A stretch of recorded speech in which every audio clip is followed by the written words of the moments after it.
Hello, everyone. Welcome and thank you for joining us today. I'm Corey Mason, the Delivery Partner, Project Assurance and Workstream Lead. On the call today, we're joined by other members of the Delivery Partner. So that's from Arup, PwC and Turner and Townsend. Our speakers today are Leanne Massey, who is the Grant Management and Continuous Functions Lead, and Bren Garvey, our Operation Engine Room Lead. This is one in a series of WAVE 2.2 SHDF grant recipient group engagement sessions. The sessions will provide you with information to support you to deliver your SHDF WAVE 2.2 project. And today we'll discuss governance, escalation and change control processes. And this session will provide you with a high-level overview of these processes. The format of today will be a 30-minute presentation, followed by a question panel which is related to today's content.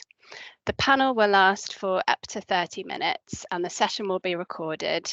We'll make it available to you after the session along with the slides. Please add any questions into the chat during the presentation and these will be directed to the Q&A panel at the end.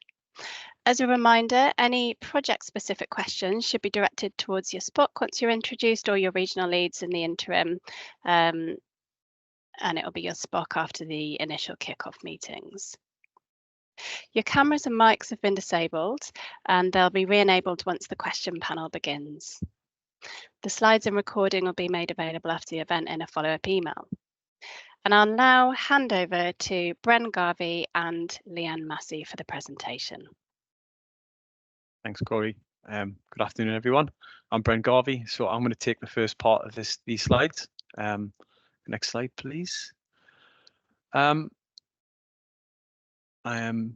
slide again. So we're going to get into the core content of the program. But first of all, yesterday on the call, there was a question raised regarding the fraud and risk assessment training that's happening on the 9th and how it clashed with the actual requirements for the submission for the fraud assessment submission.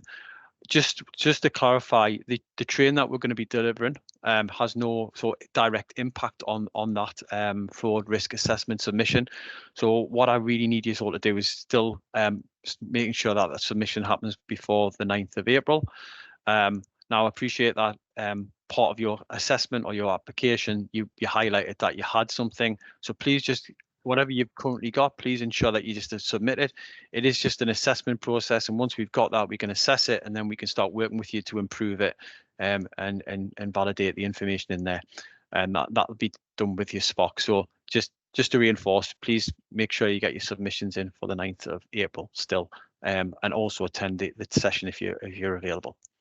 Next slide, please. So the next bit I'm going to talk through is the governance structure. Now, again, appreciate you probably the people who did attend this call yesterday have already seen this, but I'm just going to reinforce the importance of the governance structure we've got in place. As you're probably aware, you've all now done your grant fund agreement. Your framework agreement is in process. So just to understand the structure of the team and how we all work together, because we are one team. So obviously, as you're aware, DESNES, they are the overall hold the funding of the programme. And under that funding, they've appointed Salix as our delivery agent. And Salix are there as the administrator and they're managing the programme. And to enable that to happen, we have a number of teams that sit under that, under the delivery partner, the grant administrator service provider, and that's made up of PwC, Arup and Turner and Townsend. So, you know, we're a strong unit. We all bring different skills to the programme, but the key piece here is that we're here to support you and ensure that you are able to deliver your program over the agreed time frame successfully. And the key element to that, and I'm going to touch on the next slide, and I'm going to talk about this, is the SPOC, so the single point of contact. So you've all been allocated a single point of contact now, and that person is there to help you with your guide, your support over the next couple of years to ensure that you distribute and your program is successful and delivers what it's meant to deliver. Next slide, please. So I want to just take a minute or two just to talk around the SPOC, or the single point of contact. So you should have all been allocated a SPOC now. You should know that person, and you should be getting in your diary the initial kickoff meeting. So their role is, as I mentioned, I see them as a guide, a support, but they're the key person that will help you deliver your program. The first initial kickoff event will very much focus around understanding where you're currently at, the progress of your delivery plan. They'll look at risks and issues that you've currently got, and any mitigations that need to be taken into place. The other bit is around understanding the risk review. That's really critical, and we'll be constantly, the SPOC will be constantly working with you to look at your risk review and constantly looking to get mitigation plans and reporting that back, because we need to understand what challenges you're facing so we can help and support you as you progress through your program. The other piece is around, which you'll hear around, is the DCA, which is the Delivery and Confidence Assessment. This is something that needs to be completed every month. It's really important that you work with your SPOC to ensure that the data that you've got is input into that assessment. And then we use that as a mechanism to assess where you are against your program, and it allows us to ensure that we're giving you the right level of support that you need as you progress. Other things that the SPOC will be there to do is around service assurance and making sure that you've got that support. So project progression, project change is another thing that, and we appreciate that there will be changes as months go by. There will be adaptation needed for your program. So the SPOC's there to help. Remediation or remedial action might be required, and that's what they're there to do, as well as identifying trends and themes. One of the key things is the SPOC's got access to a bigger network, including PwC, Arup, and TNT, and Salix. So we'll be using that opportunity to the things and the challenges that you face, we'll bring them back, we'll identify opportunities, and hopefully give you the resolution that will allow you to move your program forward. Other pieces of support it'll do is technical support, direct advice, and responding to the challenges you're facing. And the final bit is around governance, and that's really important that we use the governance structure to help you, support you as you deliver your program. Next slide, please. So the other piece I'm finally going to talk about is the escalation process. So there will be times where we need to escalate, or you need to escalate an issue. So we have got a robust process in place for escalation of issues. That starts off with the DCA that I've already mentioned. That is a really important piece of a process that we need to do every month. And I'll reinforce this from experience, that working with a SPOC is key. So ensuring that they're part of your project, they're engaged throughout your project, you're constantly talking to them, you're constantly updating them. They are critical to your program. So please use that. The SPOC is a key member of your team, and that's the key way to see that. What they'll do is when we do the DCA, we'll do a RAG assessment, which looks at red, amber, green, and we'll assess your program. Please, that process is just there to help you. So if you are identified as red, we will then use that to ensure that we can put processes in place to get your program back on track. So what we'll do is review the KPIs and the triggers. Then we'll look at putting recommendations in place to get your program back on track, and then we'll implement the actions. And that's it for me. So I'll hand over to Leanne now, who's going to take you through the next part of the slides. Thank you. Great, thanks. Thanks so much, Bren. Next slide, please. Okay, so my name is Leanne Massey. I am the Grant Management and Continuous Function Lead for the Delivery Partner. And I would like to introduce you to the change control process. So what I will endeavour to do is cover off what the change control process is, why it's important, as well as a step-by-step guide on how you make a formal change to your planned projects. So first of all, I'll start by reminding you of the overarching target of the SHDF scheme. So your projects are focused on increasing the number of homes that are rated EPCC.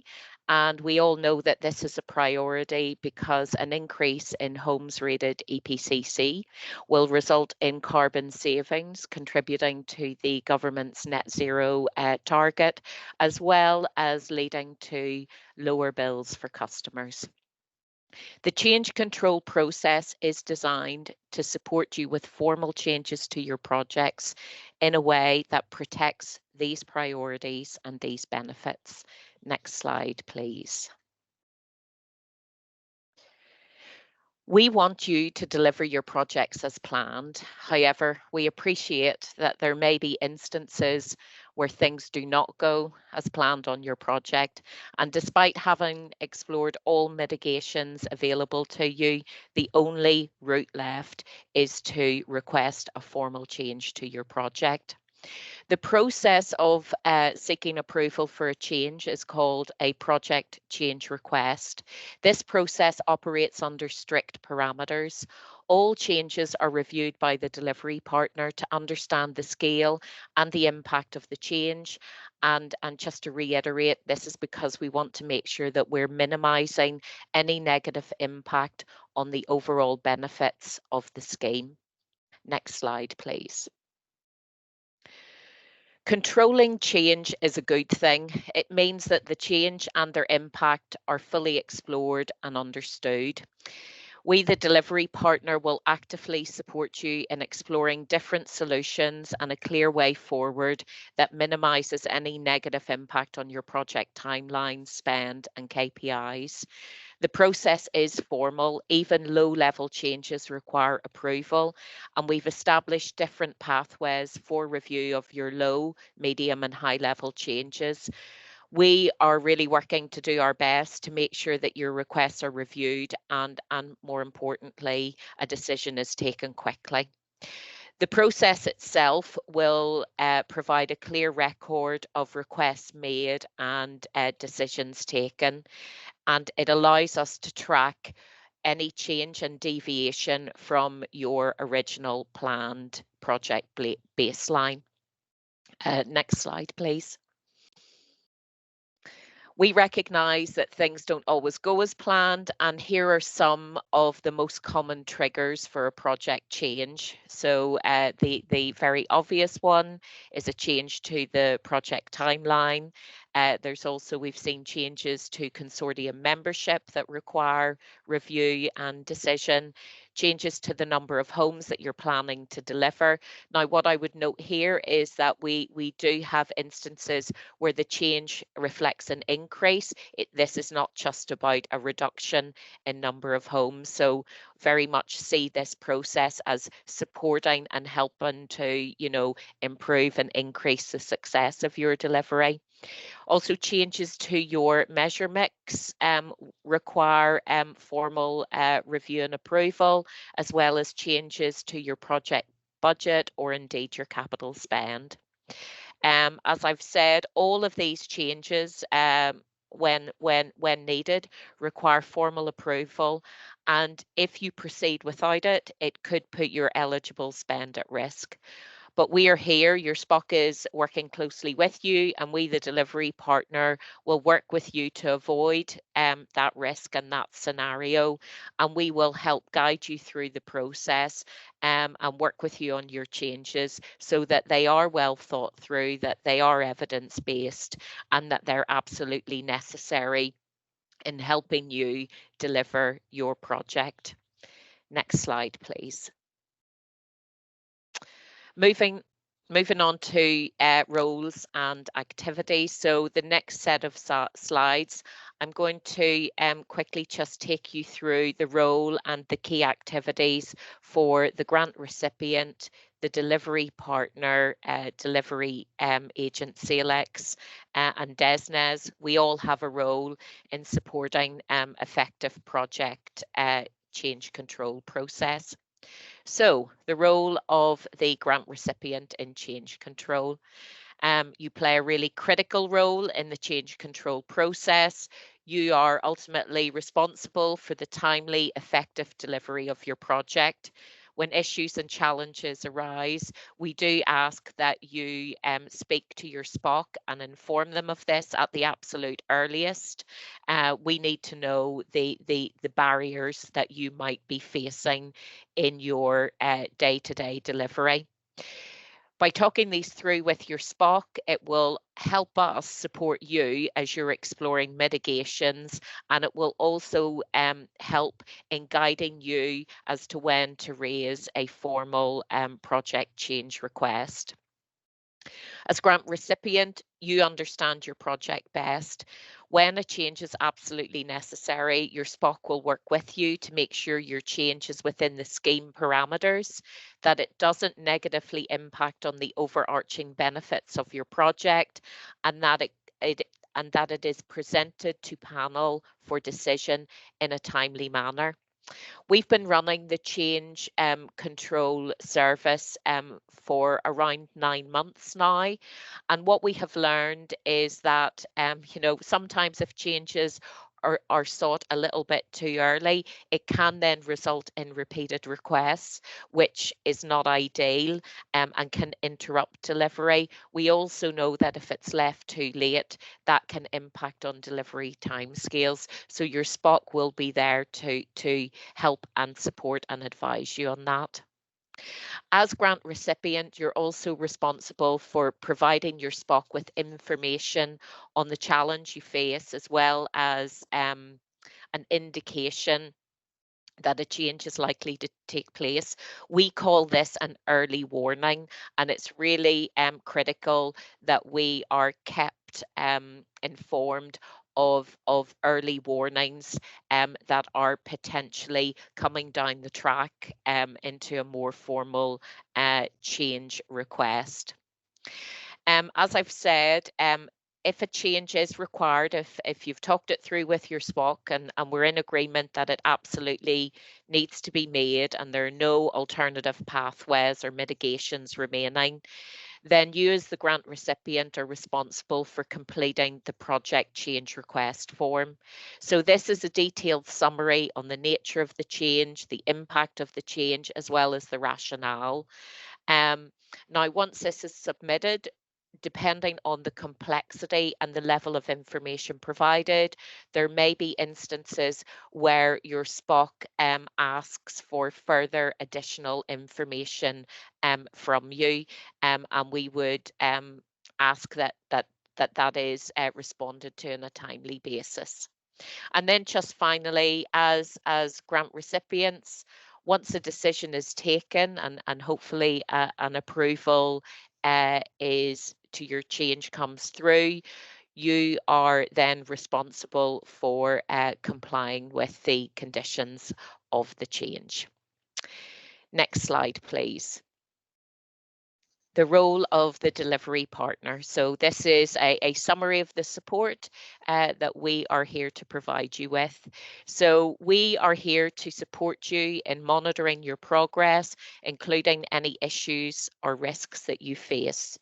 Your SPOC will explore whether there are mitigations available to you that would help you address the challenges you face and avoid impacting negatively on your project. If you do require a formal change to your project, your SPOC will support you and advise you on the process. They will provide you with the PCR form and support you in completing that as needed. As delivery partner, we review the PCR form to check that it's of sufficient quality and that the changes are in line with the parameters of the scheme. We have regular change control panels in place for the review and decision of your changes. For less complex change requests, we have panels in place that happen on a weekly basis. For the more complex change requests, a monthly panel is in place for review and decision. Next slide, please. The role of the delivery agent. So SALEX is responsible for the review and decision of project change requests in line with their delegated authority. In addition, SALEX provide a point of escalation and support on complex changes where DESNZ approval is required. So they have a very active role in the change control process. Next slide, please. Thank you. Okay, so in summary, the key activities for you, the grant recipients, are covered in 6 simple steps. So step 1, we're asking that you inform your SPOC of all your issues and challenges that you're facing, and let us know if there's an early warning starting to emerge. Steps 2 and 3, the grant recipient, you will receive the project change request form, you will complete this, and you will, do this whilst paying attention to the scheme parameters, the rules, the regulations, the policy red lines. Step 4, you are responsible for submitting your PCR form to your SPOC. Step 5, you are also responsible for responding to queries that may arise as the delivery partner, CLX, or indeed DESNES go through the process of review. I would really highlight that for the more complex changes that we support, this is a really necessary component. So we do find that there can be a number of iterations to make sure that we've got the right level of detail that really allows the panel to take a well-informed decision. So there will be quite a lot of a certain amount of back and forth the more complex your change request is. And then finally, your final step is that you implement the change once approved.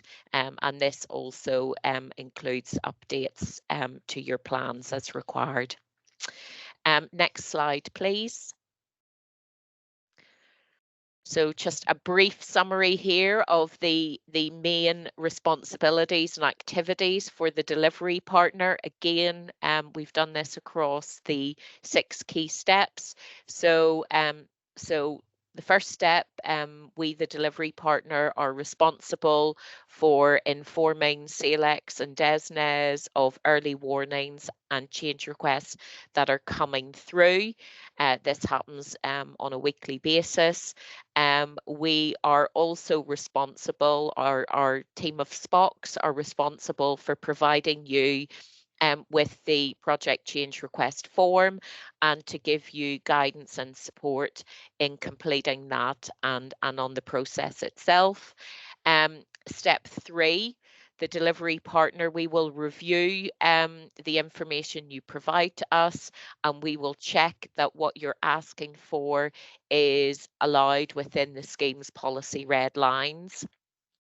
If not, this may result in a further discussion back with your SPOC to again explore whether there is a solution and a change that can be progressed within the scheme parameters. Steps 4 and 5 here, they indicate the responsibilities and activities in relation to the appropriate approval pathways. So we are very much responsible for making sure that we are taking your request through and seeking and getting decision in a timely manner. And then the final step, we are responsible for informing you of the decision. We have very strict SLAs that we work to, and we would certainly endeavour for you to be informed of the outcome on the day, or certainly immediately after panel where possible. In closing, the change control process is there to support you as you work to deliver your project as planned. We want you to succeed, but we do recognise that you're likely to have challenges along the way. Our collective job is to make sure that we're highlighting those challenges and that we're making changes to projects in a timely manner, but that this is done within the scheme requirements and that the impact of these is clearly understood. This is a controlled process, and when engaged in a positive manner, it does help make sure that your project maintains its intended aims and results overall. So That's it for the change control process. Next slide, please. And I think I'm handing over to Corey. Thank you. Thanks for that presentation, Leanne and Bran. We'll now be joined by panel members Russell Irwin and Aidan McBride. The Q&A is related to today's content, and if you have detailed questions, as a reminder, that are related to your individual projects, then please direct these to your SPOC once introduced to your SPOC, or your regional lead in the interim once you have those contact details. So for today, please ask your questions into the chat function, and I'll raise the questions posted into the chat and then invite the author of the question to ask your question to the panel. If you appear in the chat as a guest, could you please add your name into the question or questions so that we can invite the right person to speak? If we have any connectivity issues, then I'll invite the next question and come back to you if possible. Separately, if you've got any feedback on the content of the session, then please get in touch with us via the question form, which was in the communications for the event that Salix shared. And at the end of the Q&A, we'll share a quick poll question in the chat. And please do take a moment before leaving the chat to complete this if you can, because your feedback's really important to us. So does anybody have any questions for the panel?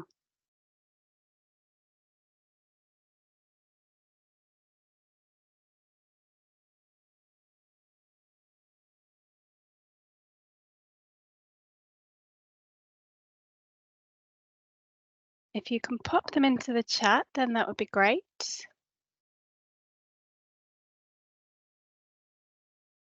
I'll just leave a minute or so just for those to get typed out.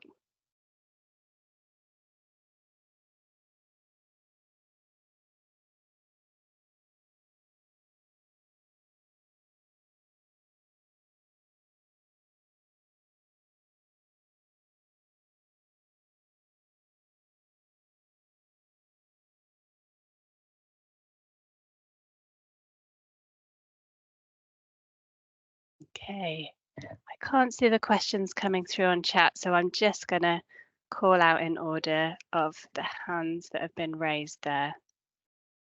So give me 1 second.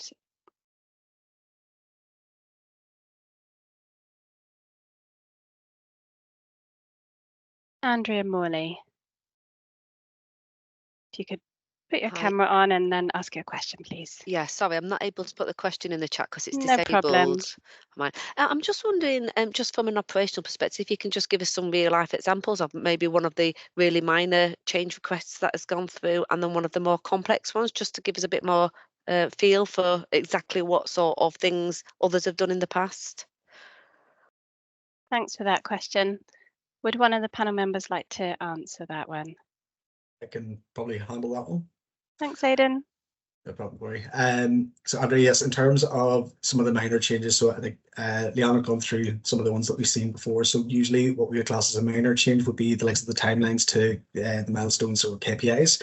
And that's usually if there's been any delays or anything like that, that they're moving milestones or things like that back by a few months. And we can adjust those through the delivery partner review on that one, which can take a few days just to come to a decision. But in terms of those, we can turn those around fairly quickly, but that's usually a minor change when it comes to any delays faced or anything like that. But again, as Leanne said, we'd ask that you consider before making those, because it could lead to others just trying to get them all done at once or trying to do multiple ones every month just to make up for time lapses. But it's just considering that and how it goes.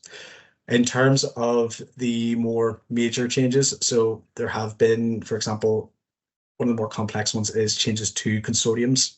So if there is a member who has to leave for various reasons, that can be a bit more of a complex change, as there will be other types of change within that follow suit in terms of complexity, the likes of measure mixes and things like that, who will be taking up the funding and things. So those kind of changes do get a bit more complex, and there probably will be a bit more back and forth, and those will require the DESNES board to review those. And again, there probably will be a bit more of questioning around what's going to happen that may take a bit longer for those. So usually we say up to about 30 working days, but it could be longer if there's deferral or any other issues that come up from that. So those kind of processes, there probably is a lot more email back and forth, a few bits of information needed, some bits of evidence to show what's happening in the background. But those kind of ones can be a bit more complex and require a bit more input from both the grant recipient and from our side as well. Thanks both for that. Let's go next to Marie Cooper.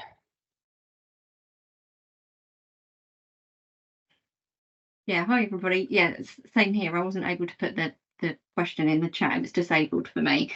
Just a couple of things. So would you class a change in properties or a change in the measures being applied as needing to go through this control change form? Yeah, I could probably handle that one as well. Yeah.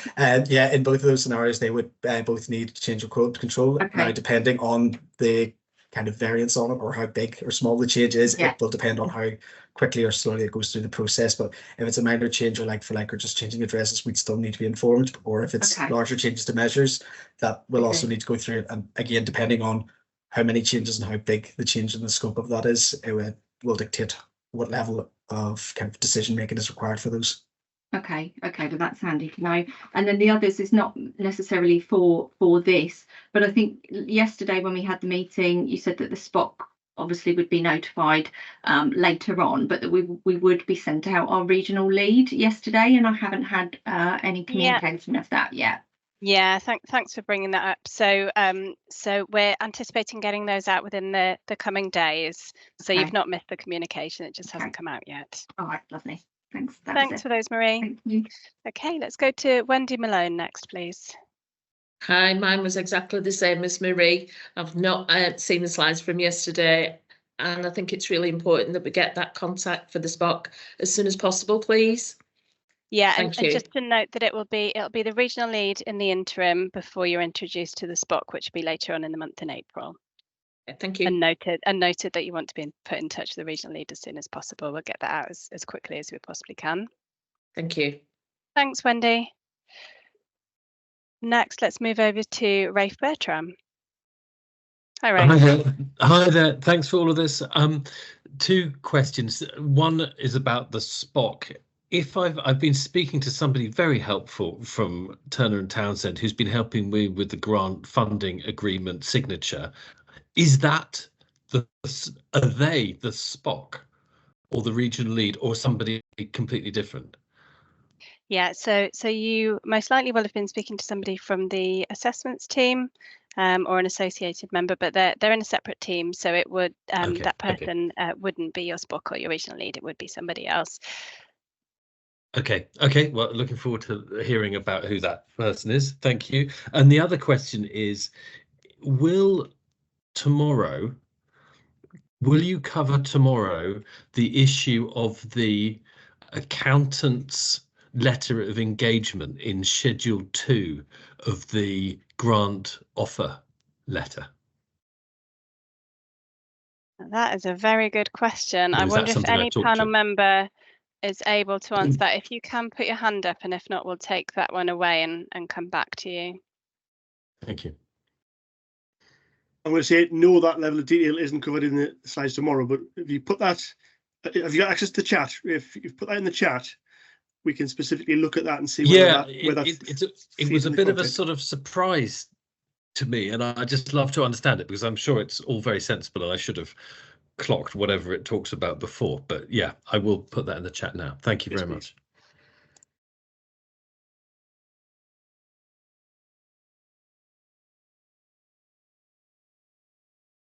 Now, were there any further questions? Feel free to put your hand up if you're having challenges getting into the chat, as some of the others have just noted there.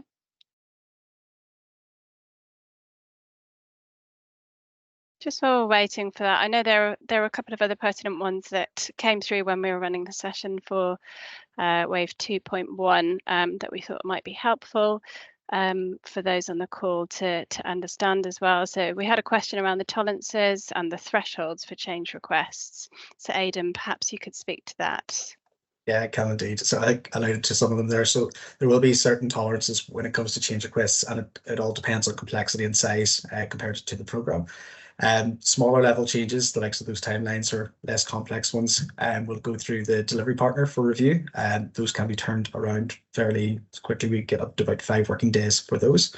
And depending then on complexity, so that goes into the likes of change to the measure mix and other pieces like that, that may require delivery agent or SALIX level approval. And those can take a bit longer because there may be some questions that need to be asked. So they're medium level changes and would require SALIX level review. I'm probably touching on the timelines as well with this one. So they can take up to about 10 working days from final submission of the project change request form and from review. And the last stage is those large kind of change requests, like I mentioned, consortium member changes or anything that's going to have a substantial impact on the baseline from the original application. Those will require a department or DESNES level review and either acceptance or tolerance on that. Those can take up to 30 working days, as I said earlier. It can, with those timescales that I've said, they can take a little bit longer if there is deferral for any reason, and that could be to get additional information that maybe needs to support it, or if there's some outstanding information that needs to be acquired. But it could be that they are deferred, which can be an outcome from that. But we are trying to work with yourselves to make sure that we get them through as quickly as possible. With those longer and more complex changes, we work with the department to try and get the questions in, and there'll probably be a bit of contact back and forth with those through your SPOC to answer some questions prior to the board so that we can come to an outcome with those. But yeah, they're depending on complexity and the size of the change, it just depends on what level that will go through. Thanks very much for that, Aidan. Now, are there any further questions?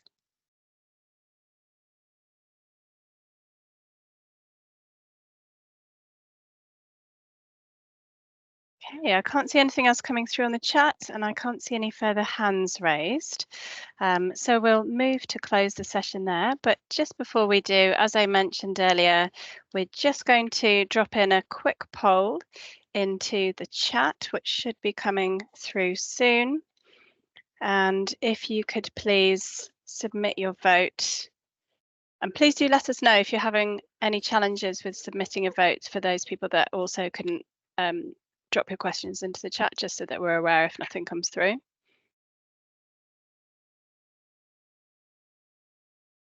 Yeah, I can see the responses coming through, so that appears to be working.